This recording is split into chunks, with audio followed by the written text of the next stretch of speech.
First at 4, Hurricane Erin is the top story as it continues to swirl its way up the East Coast, leaving coastal beaches from North Carolina to New England bracing for impacts. Now, although the Category 2 hurricane isn't expected to make landfall, residents who live along the coastal line are experiencing rough surf, flooding, and high winds, including in Virginia, Maryland, and Delaware. And we do have live team coverage for you of those local impacts. Our Jennifer Delgado live in Bethany Beach. But we do want to begin first with the storm's current path and strength with Caitlin Roth. Hi, Caitlin. Hi there, Angie and Shamari. Yeah, I can see that wind blowing nicely behind Jen out at the beach this afternoon as Category 2 Erin, well offshore, at least the center of circulation, passes by to the east. But those outer bands are close enough that they are lashing the coast. So as of 2 p.m., Erin is still a Category 2 storm. It's maintained its intensity from yesterday with sustained winds of 100 miles an hour, moving to the north and east at 18 miles an hour. So that's a key change compared to yesterday when it was moving due north.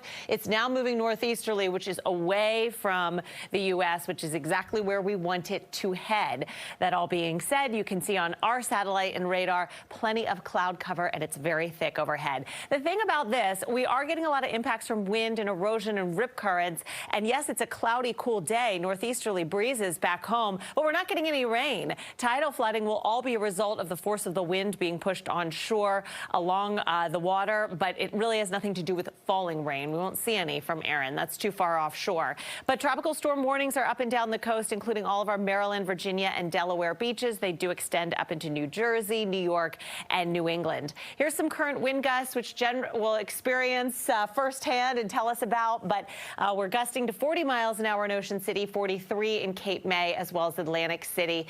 Back home here, we are not without our gusty breezes, cloudy and cool, but not a bad evening for us. So different story for much of the metro. The beaches obviously having all the impacts, and I'll have more on this evening's forecast coming up. Back to you.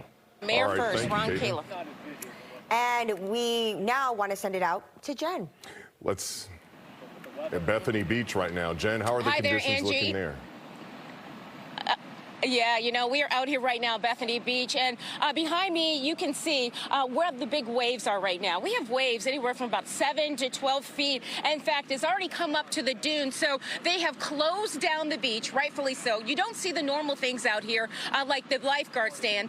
What you're seeing pretty much is a ghost town along the beach, but if you look over towards the boardwalk, there are a lot of people out there right now enjoying conditions, but the big change is people are wearing long-sleeve shirts and jackets, and of course it doesn't feel like a typical beach day for Bethany Beach in the summer. Joining me right now, we have the mayor, and Mayor Ron, you've been around here for a while, you've seen a lot of storms, but this one right now, with a tropical, or should say Hurricane Erin being offshore right now, we're still seeing some impacts here. What's the major impacts here? I would say, as you can see, it's big waves. The beach is closed. There is no beach at the moment. We'll probably take some damage tonight. Our dune has been holding fine. As you can see, the fences are all still in place. I think we'll be fine. You know, it'll probably do a little bit of damage to the dune tonight. Right. This is something. It's high tide. At 8 o'clock tonight, and this is something you guys built back up in 2006. So, I mean, you're confident things are going to get back to normal here once we get the storm pulling away? Well, fairly, yeah. Sure.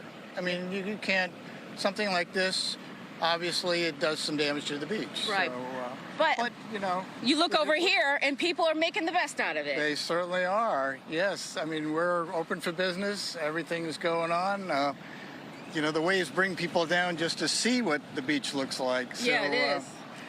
You know, people want to come down here. They want to look around. We got those strong northeasterly winds and wind gusts right now, 39, 40 miles per hour. And as we walk over here right now, we have a shop owner, and this is our friend Ben. And you were with Sandy Pony Donuts, yes. And you're a friend of the station as well. And what does a day like this mean for you? I mean, things shut down, but people still come around. People are still coming. All the stores are open.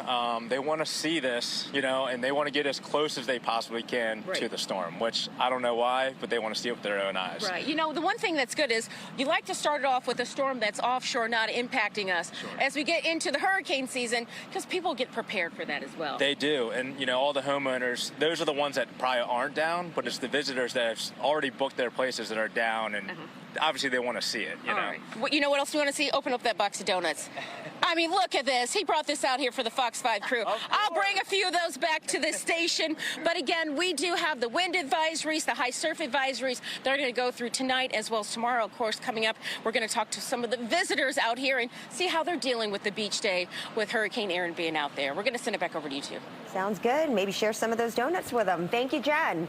Meanwhile, North Carolina's Outer Banks also taking a beating from Hurricane Erin. Much of that area still under a tropical storm warning. This as those gusty winds and powerful ocean waves from the storm lash out against Nags Head Pier and also floods parts of Hatteras Island. Stay with us for our live team coverage. It continues with a report from the Outer Banks. Our Chelsea Torres is live in Kitty Hawk, North Carolina with look at conditions there. That's coming up at 4:45.